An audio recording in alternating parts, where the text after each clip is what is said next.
This presentation is both in French and English, but we also have a couple of videos that unfortunately are in English only. That's the way to present it. My apologies on that. As soon as everything gets going, I can really start, but I'll warm you up a little bit, I think. We do have some visitors with us here in Health Partners. Let me introduce myself. My name is Brian McKee. I'm a Senior Director at Health Partners. Until about a year ago, I was just like you. I was a federal public servant. I worked in public service for quite a number of years. I was Director of Policy at Canadian Heritage, just down the street that way. I worked up at the School of Public Service as my last posting as the Executive Director of the National Managers Community. And I was just commenting, I hated the drive up here because of those darn roundabouts up, and that's it. I swear I avoided so many accidents. So I'm here today to talk a little bit to you guys, I know you're shift workers and people, about some of the issues that I don't think will come as any surprise, to be honest with you. I don't think you're going to get any, that was something I didn't know.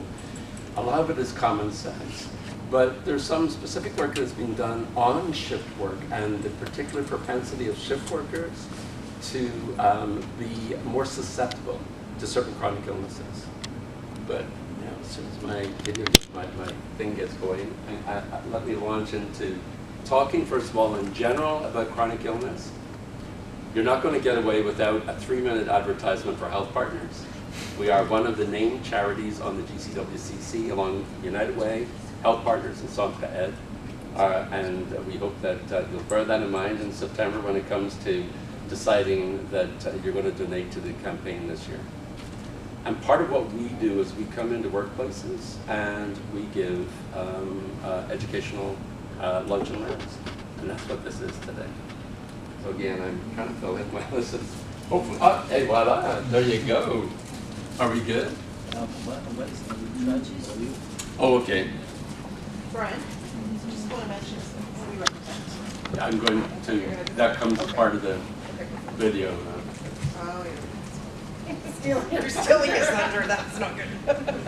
Leanne is our manager in the National Capital Region. Simon is our summer student who's going to be taping this because we're going to show it to other people.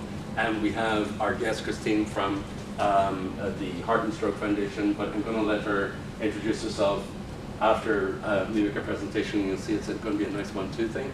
I'm noticing, Christine, the predominance of women in the room, and Christine's presentation actually is quite specific in terms of some of the hidden factors that are affecting women and heart disease in Canada today. So I won't take the thunder on the context of Health in Canada today. I'm going to, again, I was a director of research, so I love statistics, so I'm going to give you some statistics, and hopefully they won't overwhelm you. 50%. What do you think that is? Any guesses? 50% of people get very stressed. Actually, more get stressed, but you know what the 50% is? A recent study by the Cancer Society showed that 50% of Canadians will be exposed to cancer during their lifetime. 50% exposed to cancer during their lifetime. 1 in 5 Canadians will experience anxiety and depression because of stress at work. 3.4 million Canadians. Can you think what that one might be? 3.4 million Canadians are part of an epidemic right now, and it's called diabetes. 3.4 million Canadians. That is even the tip of the iceberg because a lot of people go undiagnosed. They reckon that within the next 10 years, that figure will double. Diabetes.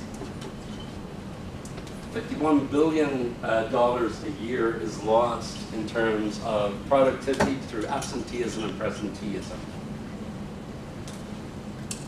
I want to scare you a little bit, but I've got reassurance as well. And the final figure, 87% of Canadians will be impacted in one way or another by chronic illness. Can I do a wee experiment with you right now? Just raise your hand if any of you have been directly impacted or have a family member or close friend who's been impacted by cancer. Raise your hand, please. Wow. Keep your hand raised. What about diabetes? There's another couple. Heart and stroke. Do you know what? They just keep getting higher and higher. So I'm looking around the room, there's my 87%. There's only a couple of people who, touch wood, have not been affected, and thank you for that. Every one of us is in one way or another impacted by these chronic illnesses. You know what's really sad about all of this? 80%, they reckon, up to 80% of those chronic illnesses are avoidable.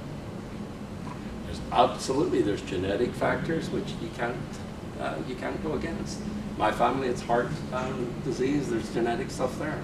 Touch wood. I'm okay. But the problem is that an awful lot of what we eat, an awful lot of what we do or don't do in terms of exercise, and an awful lot of what we do and don't do, as you'll see in a minute or two, on sleeping and hydrating and so on, they lead to us getting these chronic illnesses. There are estimates that by the age of 21, somewhere in the region of about 35–40% of young Canadians already have a chronic illness profile. Are you scared? Don't worry.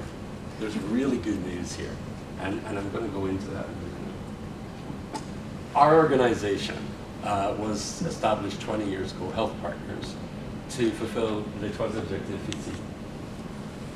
Pour réduire la maladie chronique, améliorer la santé des employés et faire le bien entre les employés et les organismes de bienfaisance.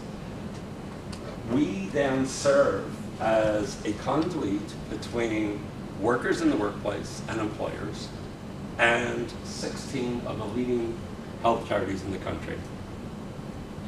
Some are biggies, cancer, diabetes. Some are little tiny ones like Huntington's. But the point on all of this is that we are an umbrella organization for raising funds for these organizations in the workplace.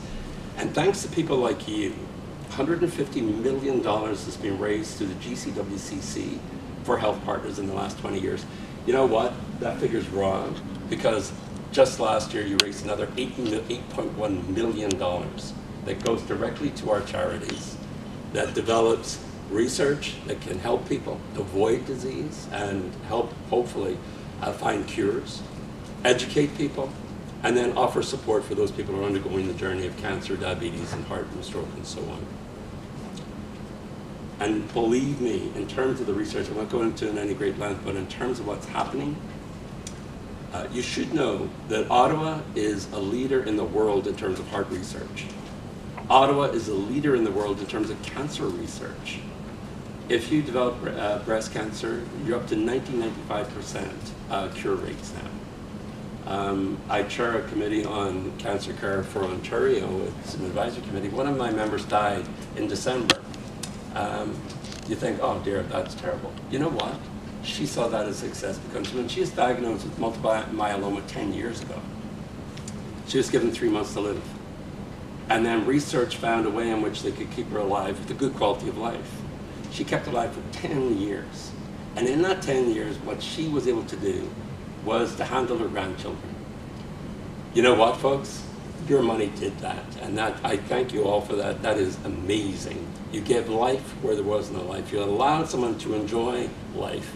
And there's so much going on right now that we're on the pivot, we're on the point of finding cures for diabetes. We actually can do things with multiple sclerosis now, which was one time fatal, but now there's stuff that we can do to prolong life. That's the advertisement. I promise you I won't come back to that. What I want to do, though, is I want to help you live a healthier life. No big secrets here, no aha moments. You know what? It is all common sense, and hopefully there's a few little reminders here about some things that you can do. But I want to show you a video first of all.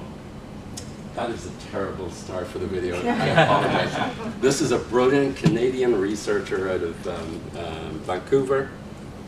And what she did is research on what are the factors that really do lead to longevity and a healthy life. And when I play this, I want you to keep it in mind afterwards. It's only 3 minutes, because I'm going to refer to some of this as it pertains to shift workers in a minute or two. I apologize. So there's, what you'll see in a second is she brings up a board, and she talks about the, I think it's 10 or 12 key factors. Just while she's doing that, and again I'm ad-libbing, so forgive me, but Can you guess, just offhand, what do you think one key factor might be that really affects longevity? Just anything. Sleep, really good one. Diet, eating, absolutely. Exercise, really good. Anything else? Environmental factors, absolutely. So here's what the surprise is, and it's a pity we're not getting the volume. I may just skip over this if it's possible, because is there a way to show? Oh, here we go. What reduces your chances of dying the most in terms of longevity? So here's where the thing will come up. Right. She's just going to name the factors. It's much more fun when she's saying the thing. Clean air, there's your environment. Actually, a little bit. Hypertension, yeah, it helps. Whether you're lean or overweight, so you're eating issue, absolutely. Exercise, it's important. But again, look at the scale at the bottom and look how far these come in. It's not hugely important. Cardiac and cardiac rehab, it is very important. Flu vaccine. That's critically important, actually, especially when you get 15 plus. Quit boozing. Okay, ignore that one. I'm Irish, so you don't go by that one. Quit smoking. Yeah, there's a biggie. You can see. Here's what the two surprises are, and this maybe is an aha moment. Oh, she's just gone up. The two surprising things have to do with close relationships, and the top one is social interaction. She'll come up with it in a minute. And what she's talking about here is close relationships, and I'll talk about this in a second and how this impacts shift workers in particular. Having two or more close relationships actually is a great predictor of longevity. Part of that is because it's got to do with your interaction with others. It's got to do with, and I'll go into this in a minute or two, about stimulating you both physically and mentally. Social integration is stimulating you, inciting you in a social setting, so you get all of those comforts of being active with other people, of dealing with others. And we are a social animal. Humans are a social animal. We need that social interaction. When that's impacted, that creates loneliness, depression, anxiety, a lot of those factors that then mean your life expectancy is going to be curtailed.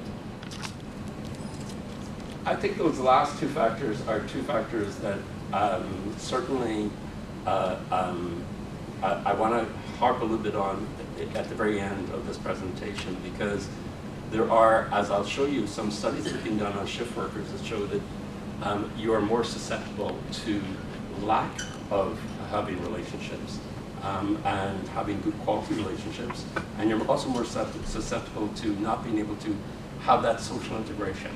I'll talk about that in a second. I think we sent that sound.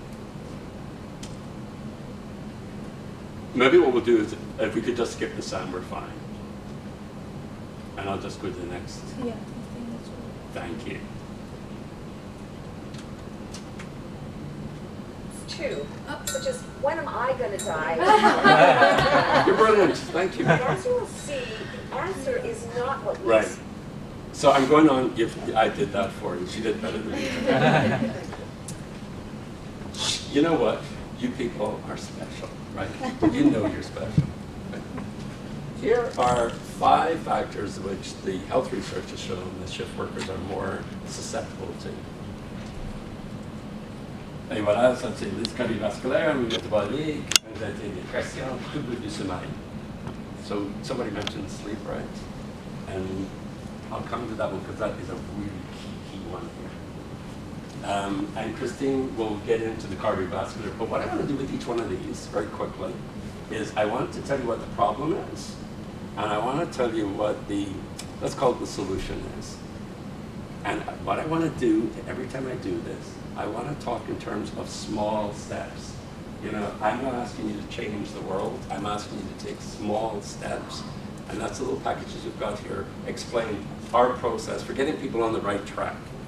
But gastrointestinal problems, well, studies have shown in the US in particular that shift workers are more susceptible to minor problems such as heartburn, all the way up to major problems including peptic ulcers, diarrhea, constipation, which in themselves then can lead to more serious issues. Gastrointestinal cancer is one of the most preventable cancers ever. Literally 95% of gastrointestinal cancers can be prevented by eating properly and sleeping and so on and exercising. But what I want to do with you here, because I'm going to be talking a little bit about eating in a minute, I want to talk about a solution you may not have thought of. It's this one right here. And by drinking, I don't mean drinking booze. You're okay. I do mean hydrating your body. Water. 60% of your body is water. Your cells, 2/3 of them are made of your cells are made up of water. Water flushes the body of toxins.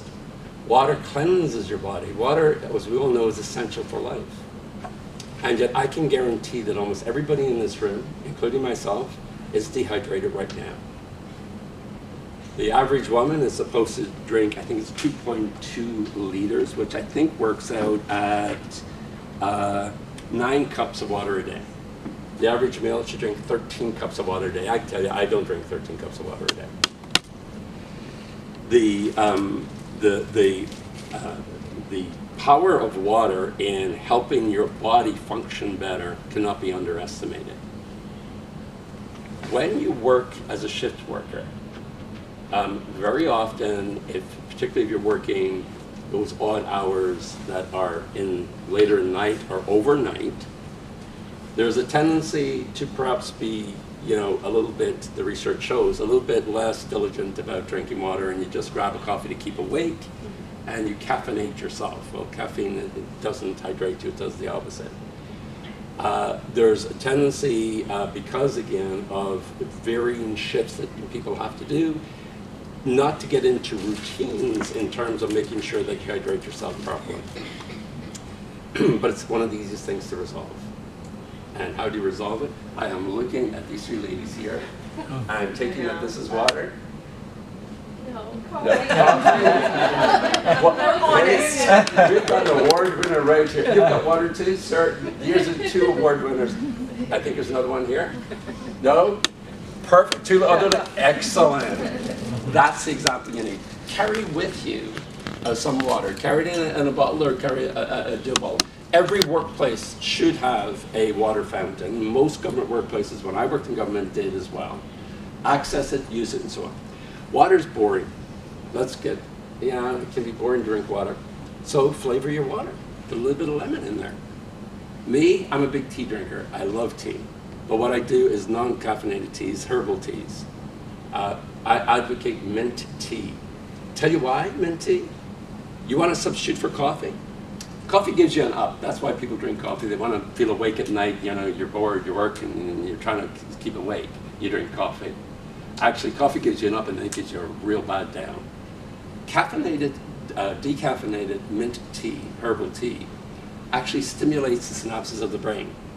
You know why chewing gum was made with peppermint and spearmint originally?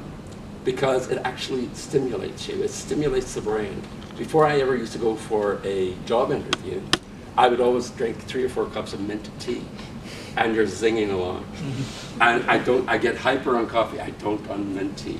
But there are a billion teas you can choose from. Choose a flavor you like, and not something you like doing, and then just start doing it. Doesn't mean to say you have to give up coffee. You can have a coffee, absolutely. It just means everything in moderation. But that is such an easy thing. You know what?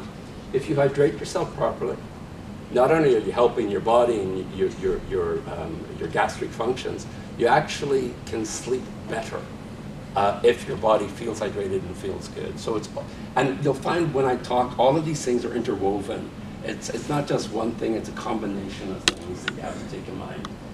I'm not going to go into the cardiovascular stuff, but I will just say, and this is maybe something that that Christine won't mention, studies in the US have shown that shift workers are 40% more likely to have cardiovascular issues than non-shift workers. if a person has been shift working for 15 years or more, for every year after 15 years, they are 5% more likely to have strokes. Now, again, I should qualify a lot of what I'm talking about. A lot of the research is based on non-rotational shift workers. That is, those people who just work, 12 to 8 o'clock at night. But to lesser degrees, this is applicable to those people who have varying shifts, whether it's 8 to 4, then 4 to 12, and then 12 to 8 on a rotational basis. But I won't go in any detail in terms of what you can do for cardiovascular, except if it plays to say, right, is everybody seated properly? Are we all nicely seated? Just sit. I want to show you something you can do at your desk, because one of the key things that can help with your heart is exercise. And I know we find a billion reasons as to why we can't exercise, but sitting right now, you can exercise. I hope some of these will require a little leg room, so I will just go through them and see if this works, folks, okay? Are you ready for it? Let's go. This too is only a couple minutes. Ready? Lift your leg. Leg lifts. Do 10 per side, 2 sets. I know there's not much room back there, so.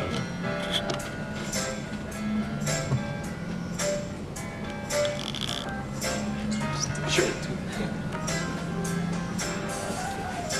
I can read it. Everybody can do this one right now. You don't need leg room. And they are all doing it, I can tell. I can tell. The grimaces on the face. The Kardashian crunch, this is my favorite, yes.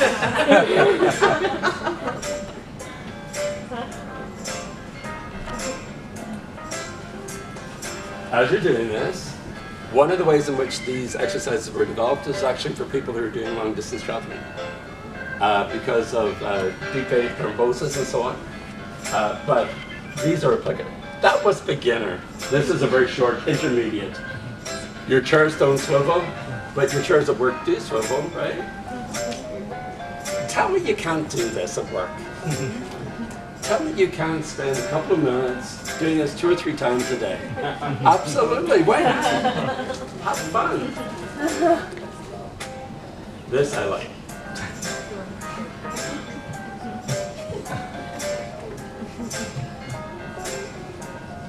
I think this is fun one. Absolutely. I intend to. Don't worry. We have a challenge. We have a fitness challenge going on now in our office, so I'll be doing these things. We've got our little step things as well. You get the idea. There's a whole host of videos that are free that are available through our partners, through us, and also actually just on YouTube. They have these hints. It's dead easy to access. Find one that's fun for you and do it. And if you do it even once or twice a day, 3 or 4 times a week, you will begin to see impact. That again, again is all to do with the cardiovascular, and I know Christine will get into that big time in a minute. Metabolic issues. What we're talking about is shift workers, according to a number of studies, have higher blood pressure, richer higher blood pressure, higher blood sugar levels, and are more prone to obesity and diabetes. So we're talking about, as I said before, when we talk about diabetes, we talk about a highly preventable illness or disease. And the solutions, again, eating properly and exercising. With this one, let me just focus on the eating side. We did the exercises. It's not what we need. All of us, if we read our body properly, your body tells you when you're feeling good. It tells you what your healthy weight is. Body mass index, ignore it. It's being ignored now by most professionals as not being an adequate way of assessing whether you are healthy body weight or not. But you know, there are so many simple ways, and again, I don't want to go into this in great length because it's all common sense. Reduce your sugar intake. When you have a drink that has sucrose as the first item, you know what? Chuck it out. Don't take it. Fructose, dextrose, look for all those things which are oses that are sugar basically in one form or another. They ain't good for you. Because what happens is you take these things, your body gets this oomph of sugar, tries to pump out insulin to break that down, and that creates over time real problems. Eating things that require a longer time for the body to break down the sugars in, such as dietary products or plant fibers, is better for the body. It releases insulin in a much more measured way. But again, we do need sugars for our body. We need carbohydrates. We need a range of things. So it's not that you should give everything up. It's just that you should remember how to eat properly and how to really read a label, how to really understand what comes in is going to affect your whole body. There is a marvelous video I found a couple of weeks ago on YouTube. This guy has been a shift worker for 29 years, nighttime only. And simple advice, what he does is once a week, he will go and he will make, he has his pizza recipe that he makes, whole wheat pizza and lots of good stuff on it, cuts it up into 4, freezes it, and that's what he uses to bring into work. And he has little set meals he makes that he can bring in for his 2 o'clock dinner overnight. And he prepares for working in that particular shift so that he knows how to eat properly and he's able to access the foods. There's no excuse for it. It actually does, and he shows you how to make these things, and it takes minutes to make. So I know that whenever you're working odd shifts, it becomes difficult to do shopping, it becomes difficult to do all those preparatory things. I remember my first job as a student was working overnights as a postal sorter 2 Christmases in a row, and I know that's not a great experience. It was only a month at a time, but I found it really difficult in terms of my food intake because you seem to be working, then you go home, you sleep, and then it's time to go back to work. There was never time to do proper shopping or anything like that.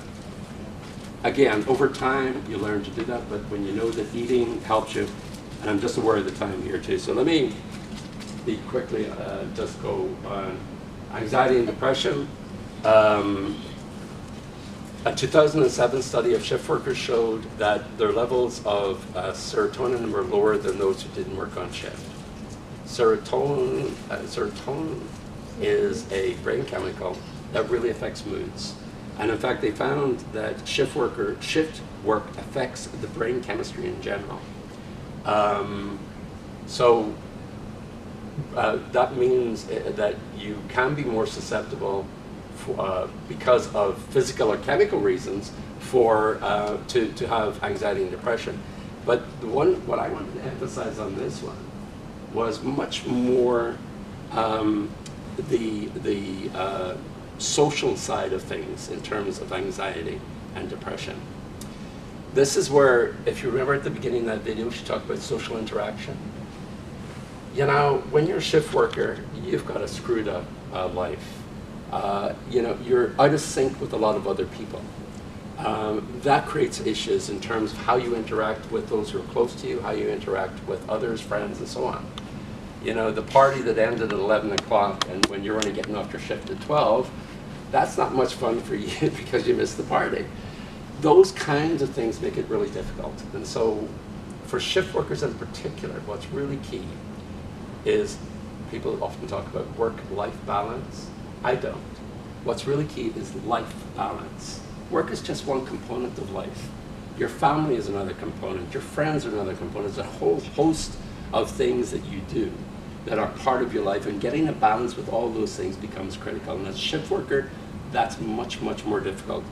So I believe it becomes incumbent on the employer to help ensure that you have some of that as well. There should be greater leeway for shift workers in terms of family responsibilities, in terms of getting time to do things you need to do. The employer also, and again, having been in the federal public service until last year, I sat on the task force for mental health.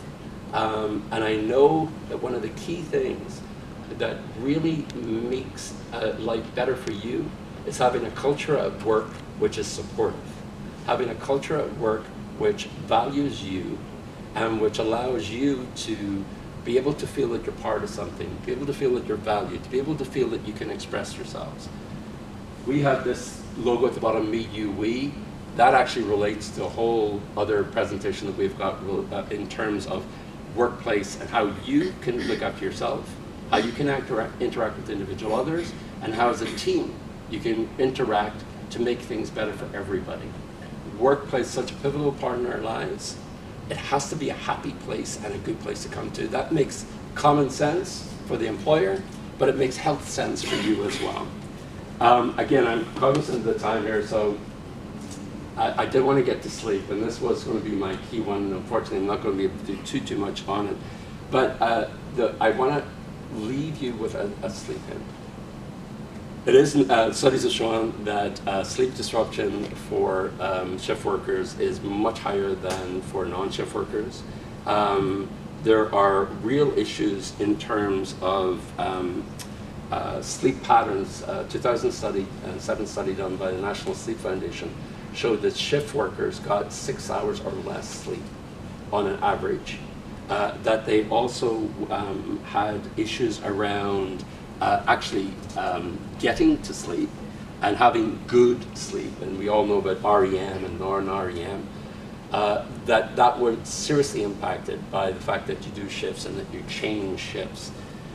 Particularly, it was impactful for those people who are on a single overnight permanent shift, where some of the figures are really, really scary about sleep disorders.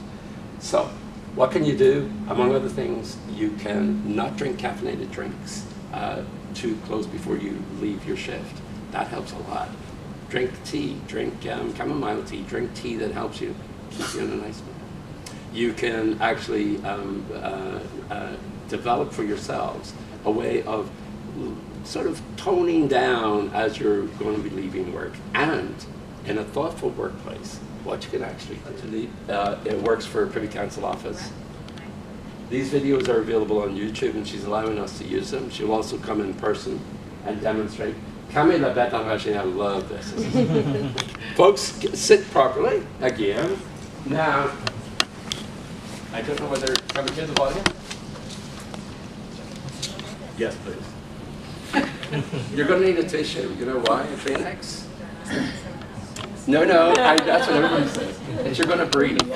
And what Lisa does here is she shows you a breathing exercise that really does work. And this is a 3-minute exercise. And are we losing the volume?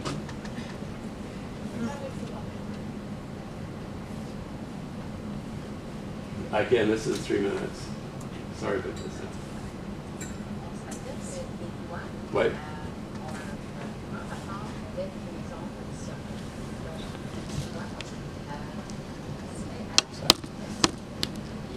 Can you hear it? Put your hand, okay. So put your little fingers like this, and your thumbs like this, and hold your hands out. Right in front of you, right about here. Sit up straight. What you're going to do is you're going to breathe in through your mouth and breathe out through your nose. And you're going to breathe from the bottom of your stomach. And you're going to, respiration profonde, so a really deep, and you'll see how she does it. And because you're going to breathe out through your mouth, that's why you need the Kleenex, just in case. Or your nose, rather. Okay. We'll just do this a couple of times. Breathe in. Deep, deep. Keep it. Out through the nose. Close your mouth and breathe out through your nose. Deeply, like loudly through your nose. Don't worry about it. You got your Kleenex.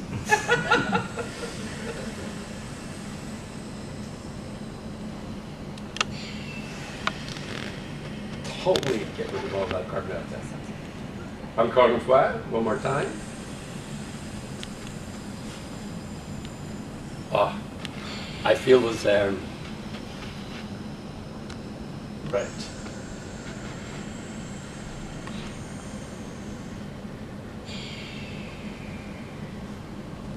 I will leave it off there, actually.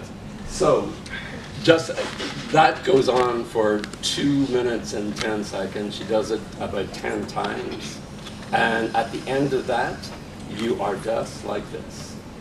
That's how you can have a better sleep, by toning down, by calming yourself in the workplace, especially if something happens. But just overall, my last point is this. A lot of what I said was common sense, but a lot of it is, and our philosophy is, that the longest journey, to use a brilliant African proverb, the longest journey begins with one step, and it can be a small step. So I encourage you all to take the small step, and I always end with this one, and I'm going to show my age here, but as Mr. Spock always put it, live long and prosper. Thank you. Oh, you can do it. Excellent.